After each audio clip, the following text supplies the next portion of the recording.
Bruisers are one of the chunkiest and strongest heroes in Total War Warhammer 3. These beefy bad boys come with ridiculous hit points, insane mass, great melee attack, and charge bonus. To top it all off, they have good set of skill points and big names making them even more terrifying. These chunky lads don't just fight, they feast, munching on enemy limbs to heal up mid-battle like they're snacking on bags of chips. So today we are testing out the Bruiser Doomstack, which contains 19 Bruisers led by an Ogre Paymaster against 3 full stack of dwarves plus a settlement garrison at tier 5 where they have a lot of melee infantry, lower than heroes, and also missile units. This is going to be a very interesting one. After this battle, I'm going to show you guys how I have buffed them in every imaginable way and also rate them in 3 different categories. Without further ado, let's just get into the battlefield. Alright, so they are standing over here and they're gonna have the reinforcements coming from over here. Most of their melee infantry units are in those reinforcements that are going to come in. To begin with, I'm actually going to put all of these Bruisers into a locked armor group, and I'm going to send them in there. I'm going to go attack the enemy, and I'm not going to use the Ogre Paymaster because he does have the Nemesis Crown, and he's going to absolutely demolish the enemy with the Mortis Engine effect of Nemesis Crown and also the bombardment of Nemesis Crown. So I'm not going to be using him. So let's just get in there to begin with. Every single one of you, we can activate the Focuser on you. And I've also gone ahead and given them all of the best possible items. So like so many of them have Talisman of Preservation and like blue items for their armor and stuff like that. So they're going to be extremely strong. Some of them have like insane amount of ward save, like 26% ward save over here, 35% physical resistance. It's absolutely ridiculous. And as you can see, their stats are also insane. Like tons of melee attack, weapon strength, armor is about like around 200 for most of them. Some of them have even more, and it's going to be a very interesting one. I mean, we're gonna eat these dwarves in the first army with absolute ease. And we also have some army abilities which I'm not going to be using because all of these guys have snacks, which is regeneration, as long as they are in melee combat. So I'm just gonna have that as the healing method. Look, these Thunderers are shooting us, but they're not inflicting any damage, barely any damage. Yeah, these guys are extremely strong, especially if we are blobbing up. We're gonna be even better because we have a lot of abilities that are going to be really handy. And we can also heal these guys with the Meat Feast, which we can charge up by charging into the enemies. Alright, let's just blob up. Blobbing up is going to be extremely effective because all of them have standard die and also Fistful of Laurels, which is 40 melee attack and 16 leadership for nearby allies for 50 seconds, which is absolutely ridiculous. Well, not all of them have it, but so many of them have it, so we can definitely utilize that. And since it's for 16 leadership and 40 melee attack for 50 seconds, it's going to be making them like a lot more stronger. Wait, which one of them have it? Oh yeah, there we go. This guy has it. It's insane. Look at that. Their heroes do not have a chance. You can also give them like additional weapon strength and melee attack, which is definitely nice. Look, their level 34 Slayer is getting his ass kicked. Their other heroes honestly do not have a chance, even though their stats are also insane. But they don't have a chance against this force. It's one of the strongest armies I've ever tested.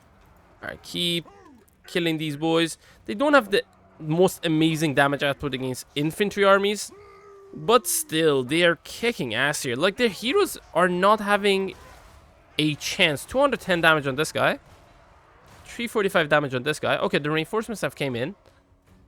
Slayer hero. Okay, I think Thorak is also in one of those armies that just came in. We also have a explosion, which is the Thunder Mace, which we can utilize to damage these infantry forces a lot. I mean, this is not their main force of... let's get them out of the armor group, by the way. Their main force of melee infantry. These are like half melee infantry, half missile units. So winning this is not going to be that impressive. I guess we can bring this guy in to damage the infantry with his Nemesis Crown Mortis Engine ability, which is this one. I mean, that's too much damage. I guess we probably don't need that. You know what? Let's just go over here, kill these other heroes. And on the charge, oh my god, look at the charge bonus. It's ridiculous. And the speed is also pretty good. Oh, it is getting this. It's getting debuffed by someone. I think it's this guy, Rune of Dismay. Not sure. Maybe one of the units. I have no idea, honestly. Look at that. The heroes are getting their asses kicked, bro. I mean, I can give them even better. I will do it. Why not? Look at that. Our hit points are not going down. They cannot damage us. Oh, this is ridiculous. I love it. And yeah, let's not forget about that.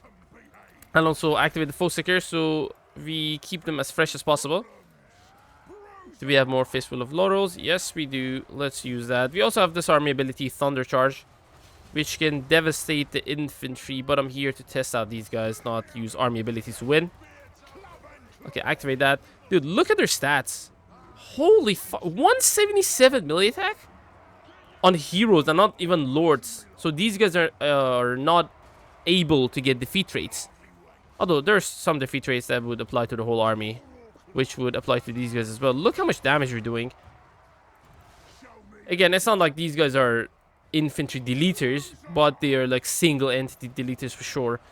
Even like the elite infantry do not have a chance against these guys. Wait, Thorek is not in the battlefield?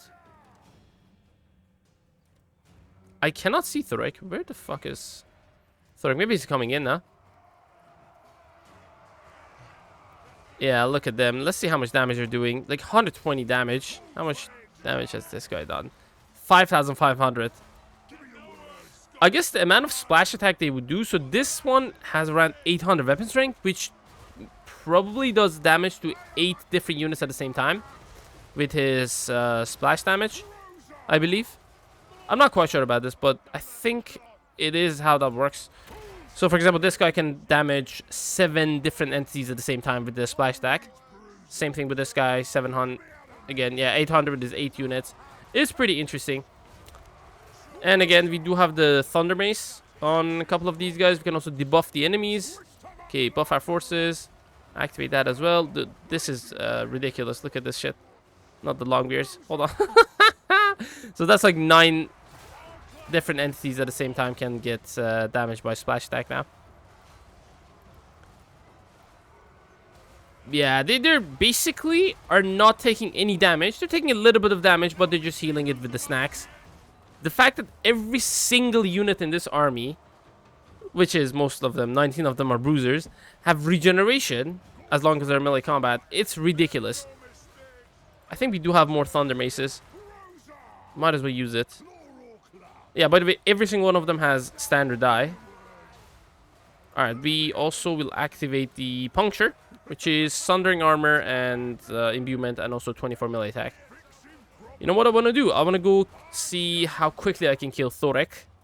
Dude, this is honestly ridiculous how strong these guys are. I think maybe one of them can kill Thorek. Oh, Jesus. Look, they have so much mass, they can just push through all of these dwarves without a problem. Look, every single one of them push through. It's probably not effective. Okay, let's just get a couple of them away. Most of them away. Come on. A couple of you should be enough to kill Thorek. Oh. No. That's not what I meant. Come on. Alright, activate this. Activate that. And we also have the Where You Going, which is making units unbreakable. It's honestly really powerful. You just use it to make your units unbreakable if they were getting broken. But honestly, the leadership is so high that even with all of the debuffs enemies can do, and also even if they're damaged, they're still not going to get broken. Look at this guy. He's getting his ass kicked by these ogres. By the way, most of my ogres are actual level 50, except maybe one of them. Alright, activate that. There we go. This guy did not have a chance. He's shattered. Thorek. Even Thorek cannot do any damage to us. Has he done any damage? Oh, he has done quite a bit of damage. I think that's because of Morse Engine, probably? Yeah, that's because of Master Rune of Spite. Alright, yeah, that makes sense. I mean, still, even with the Master Rune of Spite, we're barely taking any damage. It's insane. Yeah, keep activating these Masterful Laurels and standard die. I think we have it activated. Yeah, we have it activated. Look, these dwarves do not have a chance. We don't even have a Morse Engine ability here. And we're still kicking their ass. Takes a little bit longer, but dude, it is absolutely insane.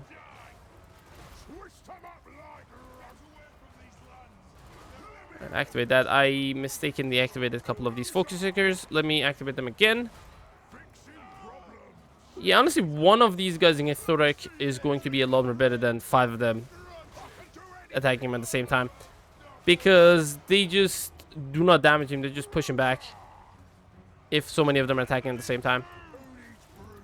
Alright, activate this. Oh, that was over here. There we go. How much damage they have done. Holy shit. Yeah, this is obvious that it's probably one of the best armies in the game.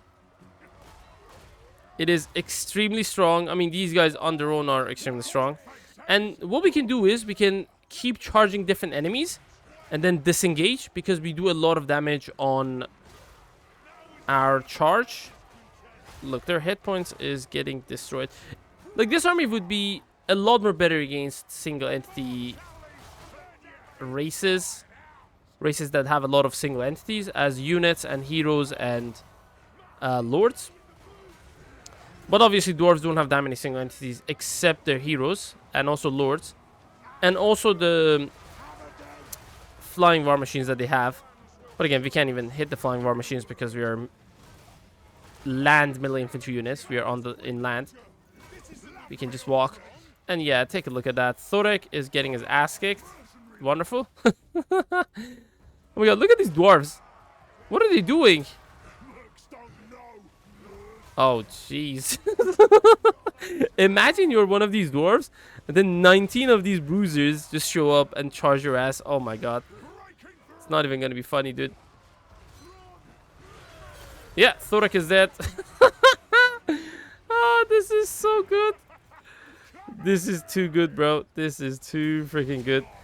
Look, these Trollhammer torpedoes, they're doing a lot of damage, but look at their hit points. All of them are almost at full hit points. Yeah, they're not even sending anyone to deal with the Ogre Paymaster. Okay, charge at the back of these units. Are we gonna do collision damage to them? Not really. I mean, we don't really need to do collision damage. This guy's basically broken. Melee contact negative 40 leadership. What the hell was that? I have no idea what that was, to be honest.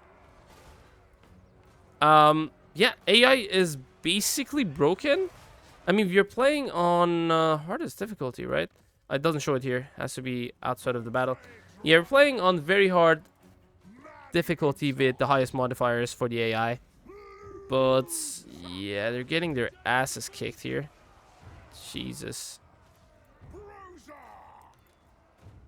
Yeah, basically a couple of entities left for these guys. We can just use them as a force, unstoppable force to just charge the enemies and get into melee combat. And these guys are basically not even going to take damage. And even if they do, they're just going to heal it with snacks. It's honestly ridiculous. And we can also use the thunder maces to damage these infantry forces. I could have basically finished this battle in a matter of a couple of minutes with the Nemesis Crown ability, the Bombardment one, and also the Mortis Engine one. Those two would do insane amount of damage. And, you know, by the way, you can just charge this up in every battle. And even if they were damaged, even if you were auto-resolving battles, and they were damaged, you can just heal them with the Meat Feast. Or if you're near a camp, you can get Gluttony as well. And also, they do have snacks. And you can just give them Potion of Healing and Potion of Toughness to give them some additional hit point regeneration. How many more forces do we have over here coming in? Not that much more. Okay. Well... basically know how this battle is gonna finish. We also have a couple of banners, Frostbite Attack, and I think Rag Banner, which is for leadership. And this one, the Banner of Eternal Flame, additional 8% weapon strength, which is giving them some additional weapon strength. We can just finish this battle, because, look, we're not losing any of these guys. They're probably gonna end up the battle with full hit points anyways. Or at worst, they're gonna have a little bit less than full hit points. Look, these dwarves do not have a chance. Like, most of these dwarves haven't done jack shit. You just come in, lose entities, lose hit points, and then die. It's so good. It's so freaking good. And we just keep activating abilities on them to give them some additional bonuses. Again, another one of these fistful laurels. Look, Dowies show up. Dead bodies is the result. Look at this. All of these dead bodies. So many dead dwarves. It's insane. Unaliving dwarves, it is said to be one of the most fun things these bruisers and ogres can do in their lives. Alright, use the Thunder Mace. You know what? Let's just bring this guy in as well. Because it's, you know, it's obvious. Oh, army losses, by the way. Are having army loss one of their forces? I guess, like, army losses would work differently for, like, different armies, even if they are of the same race. I spent 2 more minutes finishing the rest of the forces. So we're just gonna get into the aftermath of the battle. Wow, what an army. This was absolutely insane. We killed every single one of those dwarves, although some of them ran away. But the first army and the second army are completely wiped. Holy shit, look how much money we got. So now let's get to see how exactly I managed to buff these guys up to be this insane. So the Ogre Paymaster trait, the Boner is giving them 4 additional melee attack. And from the beginning of the campaign, I aim to get all the best defeat rate to boost this army in the best possible way. So the first one is Festus's defeat rate for 5% casualty replenishment rate and 15% vigor loss reduction. Azazel defeat rate for 4 leadership and 3% weapon strength for the whole force. Arbel's defeat rate for 15% more vigor loss reduction and 4 more leadership for Lord's army. And then I travel through the northern chaos ways to get to Cathay to get the defeat rate of Miao Ying for 3 mil defense for Lord's army. After that, Zhao Ming's defeat rate for 5 armor for Lord's army. And then Balthazar Gelt's defeat rate for 6 additional armor for Lord's army. And then I use the C node in the east of Cathay to get to the west of the map so I can get the defeat rate of Skulltaker for 2 additional melee attack for Lord's army, Gorak's defeat rate for 4 additional leadership for Lord's army. From there I went to Althwan to get the defeat rate of Tyrion for 2 additional melee attack for Lord's army, and after that Nakari's defeat rate for 6% additional speed for Lord's army, Bellico's defeat rate for 5% additional weapon strength for whole force and 5% additional replenishment rate. Last one was Scarbrand, so I had to travel down south and get his defeat rate, which is 8% weapon strength and 5 additional charge bonus for the whole force. We are also getting 10% upgrade reduction from Quartermaster and 8% upgrade reduction from Renowned and Feared, and then the big name coin counter from the Ogre Paymaster is giving us additional 10% upgrade reduction. And we also have the Nemesis Crown at the last level, which is giving us 25% additional weapon strength and 50% additional charge bonus for the whole force, but that's also adding 30% upkeep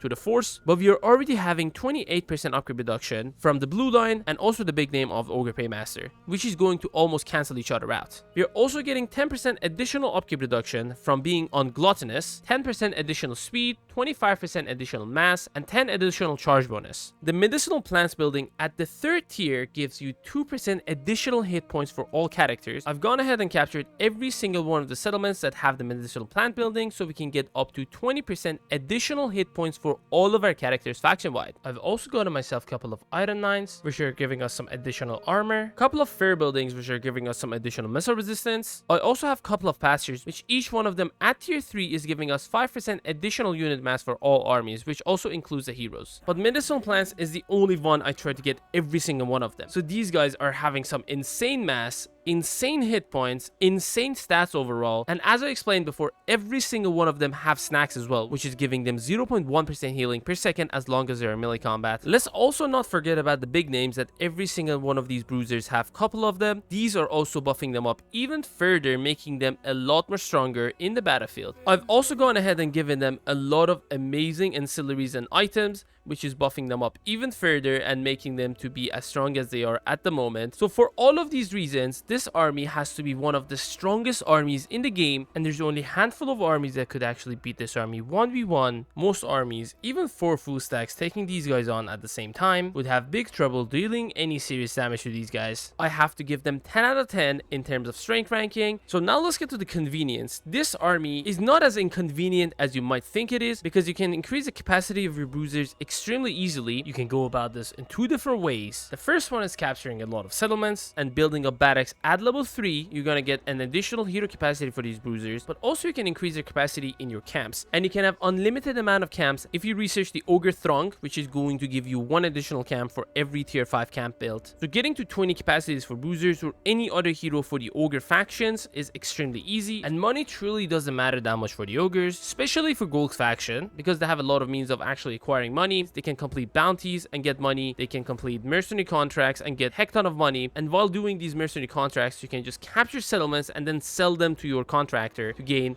an insane amount of money. By the way, your ogre camps can also reduce the upkeep of your armies by 50% at tier 5 if you have this building, and if you have 2 camps in vicinity of each other, your armies can basically have free upkeep. And for convenience rating, I would give them 9.5 out of 10 because money and upkeep doesn't matter for these guys. Increasing the capacity of these guys is extremely easy, but in order to get 19 of these guys recruited for your faction, even if you have the needed capacity, you have to wait for quite a long time. At any given time, you can only recruit 3 of them, and it's going to replenish by 1 every turn. So it's going to take some time to actually get to 19 bruisers. And in terms of ease of use, this is a very foolproof army, and I have to give them 10 out of 10 again, because you can just blob them up or just put them into armor group, lock it, and just attack the enemy, and they're going to come out victorious at the end of it, no matter what the enemy has.